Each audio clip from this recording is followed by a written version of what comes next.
Hi guys! Sugod na, nag-record na tayo. And welcome back to my channel. So, naran yung vlogger nga si Dilag Kaluya.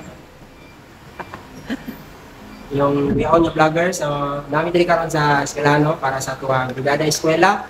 O, dagan magnangyo sa ako niya, mag-ano lagi daw, mag-paint, tapod. Okay, move on na lang mga blackboard. So, karon ako nang gisugdan ng blackboard. So, color pa na siya. Limpyo na siya. Ako yung assistant, ako ang pagmangkon. Hi guys. Birthday niya karon. Today is June 12. So, birthday niya karon pero ipili niya ang Mangwarta. Ako dahil ko isa ka bisita. Dara akong bisita. Hi guys. Klaro na. Kuha nang i-zoom pag-edit. Hindi lang nag-wave ito. So, nag-research ko kay di man ako pwedeng ang ang sa tawag na pagpintura sa boards. Palit lang ang enamel diretso kay kahoy man enamel dahil. So, lagi na siya specific na pintura para sa blackboard. So, ang napalit is Triton or Triton because of sure pag Triton ata. Blackboard slating. Mo ako ang napalit. Tapos, BSP 435 ang number. Dark green. So, paano niya siya? Ako akong assistant. Pas kayo na. Mas manatad. Okay na siya. Siya na ang ako ang basta na mga brigada, pintura din sa eskwelahan, siya na akong tawagon. Nga lang, makaparta siya. Siya may bayaran sa maestra, hindi man ako. So, karon tunga lang may kay. Sa kuan, sa 8 ka blackboards na akong pinturahan. Sa mga pilar man akong pangayo para ito naman. Presyong divisoria. Siya ako gipalit ang uban na mo ang tungaon. Pilar ako dito. 1,000. Bato siya. Sa tukos pikas para ani kay Ma'am Batchansila nga ro. Siya ang una kay siya may naka-idea ning ako na mamintura. Siya ang pinakauna gipintura. Kau niya na pitik-pitik na naman para sa linya. Let's go. So mo siya guys ang room ni Ma'am Ras. So ako na siya nasugdan. Or pila pa na 3/4 or mga 75%. So paano ni kadayon ha? Sige, fast forward lang nato ni. Fast forward na to.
Okay guys, so managyod ang ato ang tulumanon no karong adlaw. So tanawan ninyo ang resulta sa ako ang trabaho nga first time na akong gibuhat diri sa Ubalde nga magpintal og blackboard no kay malagi tong giingon nga dili siya basta-basta nga dapat mo pintal lang ka diretso sa blackboard kay dili tanang pintal pwede siya. So dapat na siya specific na paint na imong gamiton. So sa case kay blackboard man siya, so dapat pintura para sa blackboard din siya. So tanawan niyo guys, mauna ni siya resulta sa sa 8 kabuok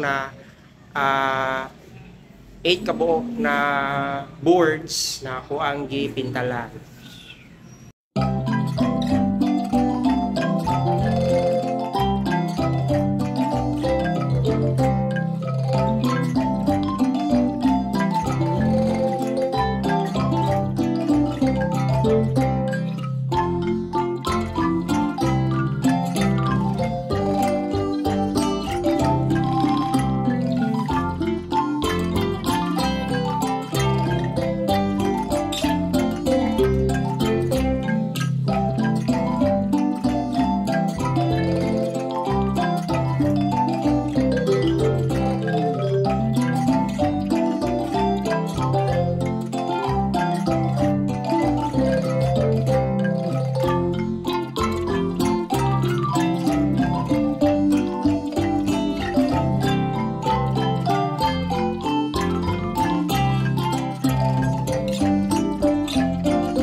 Okay, so mo to siya mga guys, mga lods, mo to siya.